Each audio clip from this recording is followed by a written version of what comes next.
გამარჯობა.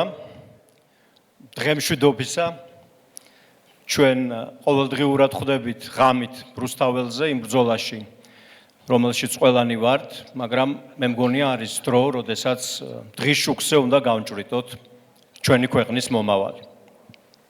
ჩვენ ყველამ ვიცით, რატომ ვიბრძვით და ყველამ ვიცით, რას ვებრძვით.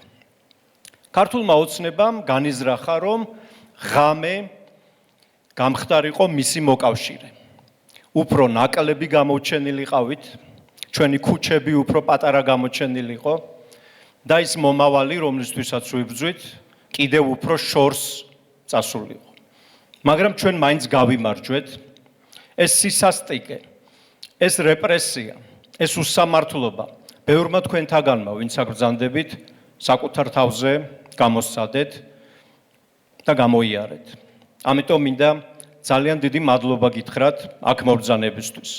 დარწმუნებული ვარ აქ, იმიტომ არ მობრძანებულ ხართ, რომ არის ორგანიზატორი, ან მხოლოდ იმიტომ არა, ან თავისუფლების მოედნის გულისთვის, ან საზოგადოებრივი ასამბლეის გულისთვის, ან რომელიმე ცალკეული სპიკერის ან პოლიტიკოსის გულისთვის მხოლოდ, თქვენ აქ ბრძანდებით საქართველოს გულისთვის და ეს ძალიან მნიშვნელოვანია. მე მინდა აი ამ ძალიან მნიშვნელოვან დროს სამი რამ გითხრათ, რაც ჩემი აზრით არის მნიშვნელოვანი. პირველი, არ შეგეშინდეთ. აქ ძალიან ბევრ უშიშარ ადამიანს ხედავ, მაგრამ მაინც. და ამას ვამბობ იმიტომ, რომ აი აქ შევიკრიბეთ ძალიან ბევრი ადამიანი, რომლებსაც გვაქვს განსხვავებული ხედვები, განსხვავებული მოსაზრებები. ყველანი სხვადასხვა გზით მოვედით აქამდე, მაგრამ აი ამ მოედანზე ჩვენ გაგვაერთიანა საქართველოს სიყვარულმა და იმ განსაცდელის შეგრძნებამ, რომელიც ჩვენს წინაშე არის და იმ განცდამ, რომ ჩვენ ახლა ერთად უნდა ვიბრძოლოთ იმისთვის, რომ ეს ქვეყანა გავიყვანოთ სამშვიდობოს. ეს არის რეალური ძალა. რეალური ძალა არის ჩვენი ერთობა, განსხვავებული ადამიანების ერთობა და არა ერთფეროვნება და არა ის, რასაც აკეთებს ქართული ოცნება. ის ცდილობს ლეგიტიმაცია ადამიანების ჩაგვრით მოიპოვოს. ის ცდილობს აღიარება უსამართლობით მოიპოვოს. და ის ცდილობს მოიპოვოს ძალაუფლება სრულიად უსამართლოდ. ეს არის არა ძალა, არამედ პოლიციელის ხელკეთს და მუნდირს ჩაბღაუჭებული ძალის სიმულაცია. ნამდვილი ძალა აი აქ არის და მე დარწმუნებული ვარ, თქვენ მას ყველა გრძნობთ და ყველა ხედავთ. მეორე, რაც მინდა გითხრათ, არის ის, რომ ჩვენ აუცილებლად უნდა ვიცოდეთ, სად მივდივართ. ჩვენ ყველანი ვიცით, რას ვეწინააღმდეგებით. ჩვენ ვეწინააღმდეგებით კორუფციას. როდესაც ქვეყნის თანამდებობის უმაღლესი რანგის პირებს ზძინავთ სკოლების, საბავშვო ბაღების და ქართული ჯარისთვის მოპარული ფულით გატენილ მატრასებზე. ჩვენ ვეწინააღმდეგებით იმ უსამართლობას, როდესაც პარტია ციხეში ამწყდევს ადამიანებს განსხვავებული აზრის გამო. ჩვენ ვეწინააღმდეგებით იმ უსამართლობას, იმ სისასტიკეს, იმ ცინიზმს, რომელიც ამბობს, რომ თავარი პრინციპი, რაზეც ესა თუ ის პოლიტიკური პარტია დგას, ეს არის თანაგრძნობის არარსებობა. მაგრამ ეს არ არის საკმარისი, ჩვენ ყველა ვაჩვენეთ, რომ შეგვიძლია ამ წინააღმდეგობის გაწევა. დიდი დრო გავიდა უკვე, შევდუღაბდით, ვაჩვენეთ ნამდვილი სოლიდარობა. მაგრამ თუ კი მხოლოდ რაღაცის წინააღმდეგი დავრჩებით, ჩვენ აღმოჩნდებით ქართული ოცნების დაგებულ მახეში. და ეს არის ხელოვნური წინააღმდეგობები. ჩვენ და ისინი. უსამშობლოები და პატრიოტები, ჩვენიანები და სხვების, ომი ან მშვიდობა. წინააღმდეგობა ძალიან მნიშვნელოვანია, მათ მახეში არ უნდა გავებათ და ჩვენ აუცილებლად უნდა ვიცოდეთ, როგორ უნდა წავიდეთ მომავლისკენ. აუცილებლად უნდა შევთანხმდეთ მომავალზეც, იმიტომ რომ მომავალზე თანხმობა გაგვიადვილებს მისკენ სავალ გზას. და ეს არის მესამე, რაც მინდა გითხრათ. ჩვენთვის, ყველასთვის, ვინც აქ ვართ, ჩვენ უნდა შევქმნათ ახალი საფუძველი იმ პოლიტიკისთვის, რომელზეც გვინდა რომ აშენდეს. უნდა წარმოვიდგინოთ მომავალი ქვეყანა. და ჩემთვის ეს არის სახელმწიფო, რომელშიც მრავალფეროვნება არ ნიშნავს ერთგვაროვნებას, რომელშიც მრავალფეროვნება არის ჩვენი სიმტკიცის საფუძველი. ჩვენ უნდა შევქმნათ სახელმწიფო, სადაც პროფესიონალები პოლიტიკაში მოვლენ. პროფესიონალიზმი აჯობებს უმეცრებას, როგორც ახლა იმართება სახელმწიფო. ჩვენ უნდა შევქმნათ სახელმწიფო, სადაც აღარასდროს აღარ იქნებიან პოლიტიკური პატიმრები. და ამიტომ მინდა მათაც აქედან შევძახოთ ყველამ თავისუფლება პოლიტიკურ პატიმრებს.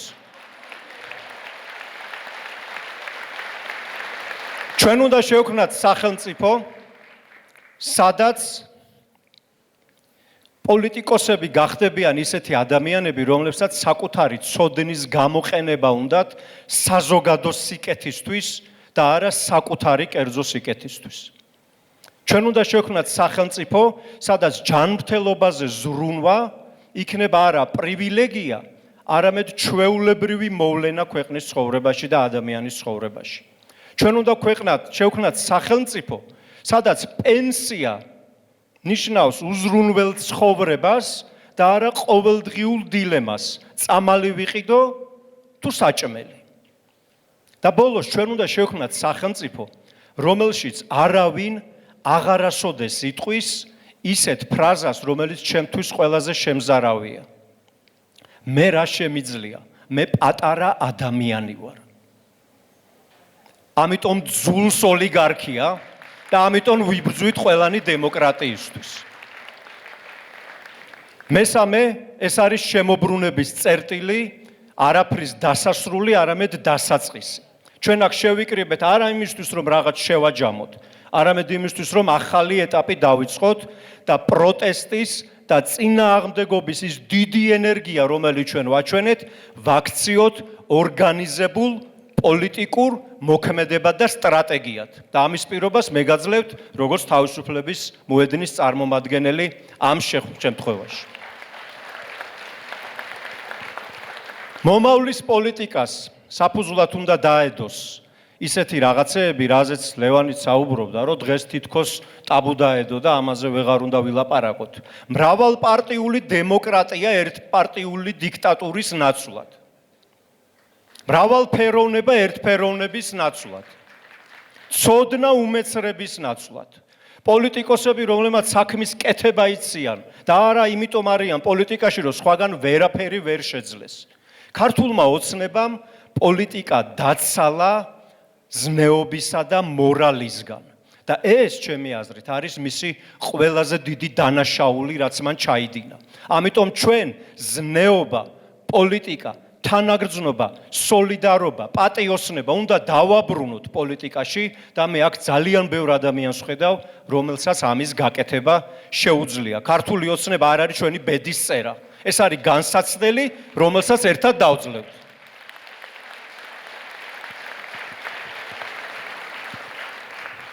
ჩვენ პირდებით, რომ ის მართალი სიტყვა, რასაც აქ ვამბობთ, რაც აქ ისმის და კიდევ ვითქმება, რომ ამ მართალ სიტყვას ყველაზე შორეულ სოფელშიც მივიტანთ. პირდებით, რომ შევქმნით სამოქალაქო ორგანიზების ახალ შესაძლებლობებს საქართველოს ყველა მხარეში. პირდებით, რომ კიდევ უფრო მეტ ადამიანს ჩავრთავთ სამოქალაქო აქტივიზმში, პოლიტიკურ აქტივიზმში და სამართლიანობისთვის ბრძოლაში. პირდებით, რომ მოვივლით მთელ საქართველოს და დაგიბრუნდებით კიდევ უფრო დიდი შეკრებით თბილისში, კიდევ უფრო ბევრნი, კიდევ უფრო ძლიერები, კიდევ უფრო თავდაჯერებულები და კიდევ უფრო ახლოს გამარჯვებასთან, რომელსაც აუცილებლად მოვიპოვებთ. მე მინდა მოგმართოთ თქვენ ან სხვებს, რომლებიც გვიყურებენ შეიძლება ონლაინ სტრიმით. თუ კი ფიქრობთ რა უნდა გააკეთოთ. ჩემი პასუხი ამაზე მარტივია. შემოგვიერთდით. შემოგვიერთდით არა როგორც დამკვირვებელი, არამედ როგორც თანამონაწილე და საკუთარი მომავლის თვითონ შემქმნელი. საქართველოს გულისთვის შემოგვიერთდით. ღამეც ჩვენია, დღეც ჩვენია, ეს ქვეყანაც ჩვენია და გახსოვდეთ, რომ გაზაფხული აუცილებლად მოვა. დიდი მადლობა.